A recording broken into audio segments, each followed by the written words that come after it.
Hello everyone, this is Helios Raven. I tell you how I do it, even if you don't care. And we're continuing our in-depth look into the forces of Eldar, going into the escort section. Now, the Eldar have a bunch of escorts going on, and a lot of them are really... I have a couple of personal favorites, and then there's some that are just really not that great at all.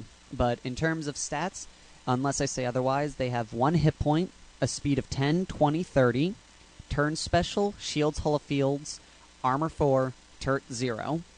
And the first one is the Hellbore class frigate. Now, the Hellbore was a pretty interesting vessel, I'll give it that much. The Hellbore has a POW Pulsar Lance 1 at 30 centimeters, Keel Torpedoes 2, and POW Weapon Batteries 1. So this one's it's got a little jack-of-all-trades ship, which is really nice to have in the Eldar forces, and for the most part, it was one of their better escorts because it could do either long range, short range, or mid range. And get a bunch of these together, they're pretty nasty because of the pulsar lance that they had, plus the torpedoes. So they could fire a bunch of pulsar lances and then a bunch of torpedoes to finish off whatever ship they had. And this is one of my personal favorite ships out of all of them, mostly because it can do almost any type of range of combat. And like I said, as a general good, it's a nice jack-of-all-trade one. It is a little pricey, but it is worth every point that you're spending on it. The next one is the Arcanite class frigate. The Arcanite is not my favorite out of... It's probably my least favorite ship in the Eldar fleet because all it has is a Strength 5 weapon batteries. And again, if you're really trying to go for a close combat-y type of play with the Eldar, awesome, then this ship is phenomenal.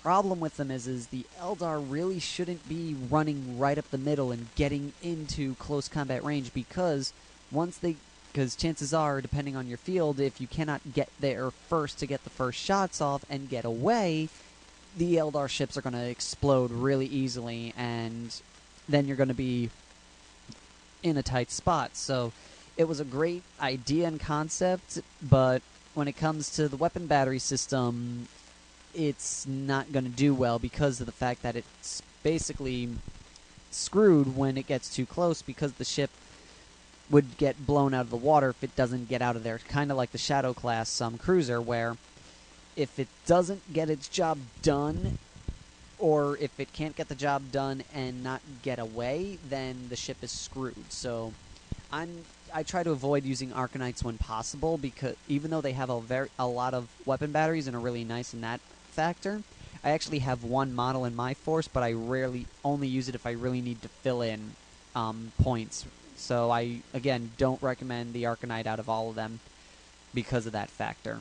Now, the ship that I do like is the Nightshade class destroyer. This one's one of my favorites because it's got 2 torpedoes and 1 weapon battery. Again, I know I've been talking about how weapon batteries aren't really great, but what's awesome about these ships is they're pretty quick, and they can fly around the table and fire torpedoes in their wake and slowly get away, just keeping with their torpedoes going and going, and then just run right in to their ships, into the enemy vessels, and fire with their weapon batteries. As you saw in my battle report, I kept snaking them away until the ships were close enough, and then fired, get past them, turned around, and just used all force of weaponry on them.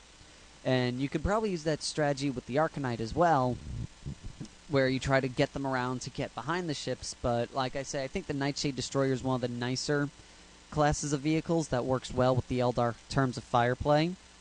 And then the Eldar had the Hemlock class destroyer. The Hemlock was, in my personal opinion, not a good one. It's a Hellbore without all the weaponry. All this had was a Pulsar Lance. And in my opinion, I just didn't think it was really worth its point cost, because you don't really get much. You get 1 Pulsar Lance. Yes, you can have a maximum of 3 shots with 1 Pulsar Lance, but between them, I didn't really think the Hemlocks were that great. And most people that I talked to at my gaming store kind of agree that the Hemlock wasn't the Hemlock and the Arcanite are, from what I've seen, not the most favorable escorts in the Eldar army. But again, it all depends on what kind of style of play you're going for with your forces. Also, the Hemlock-class destroyer cannot initiate boarding actions, and a ship that boards a Hemlock-class destroyer gains a +1 modifier in addition to any other modifiers, which is pretty nasty and not a great, not a great thing for the Eldar player itself. And so basically that's it for the Eldar cruisers. Escorts, sorry. Like I said, going a quick overview, the Hemlock destroyer, not my personal favorite. I would rather spend the extra points to get some Hellbores over them. The Nightshade destroyer is one of my personal favorites. I love making huge squadrons of these guys just because they do so much damage in large waves and just work great, and I kind of personally like the model. I think the model is a really awesome looking piece, which is why I kind of use them a lot as well. Then the Arcanite, again, if you're good at getting your Eldar ships in real close and then away and then keeping them behind the enemy vessels for the rest of the game, then definitely these guys are really great. If you can manage to use a strategy that gets your Arcanites into close quarters combat and then out of it really fast, then the Arcanite is a really, really nice in that estate. But if you're, again, a beginner player like me, I'd probably recommend using Nightshade destroyers and Hellbore class frigates, because between them they have the nicest armaments where they can do either long range or short range firefighting, while still keeping their points value in the long run. And again, with the Arcanites, I think between the Arcanite and the Hemlock, if I was strapped for points, I'd probably try and get an Arcanite class frigate in over a Hemlock destroyer, because I just think the Arcanite's a little bit nicer vessel. And that was basically it for the Eldar forces. We'll just talk a little bit about some of their other things. One thing to note is that the Eldar fighter removes another ordnance marker by contacting it. Roll a dice. On a roll of a 4, 5, or 6, do not remove the Eldar fighters. They remain in play. Note, a fighter can only remove one enemy marker per ordnance phase against other ordnance with the same ability.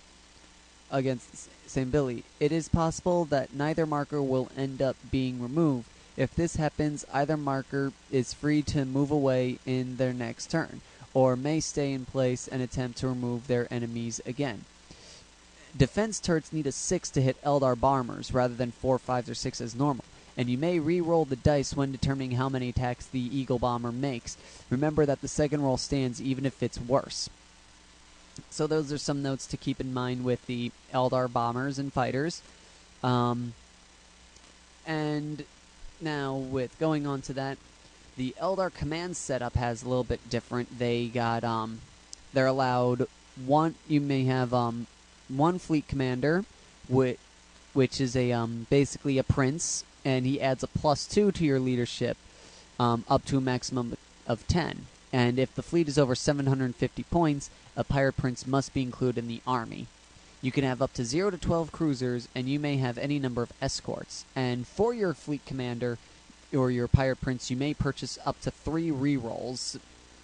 And that was basically it for the Eldar ships. I know they're very small because they're supposed to be more of a piratey fleet than anything, so they don't really have too much.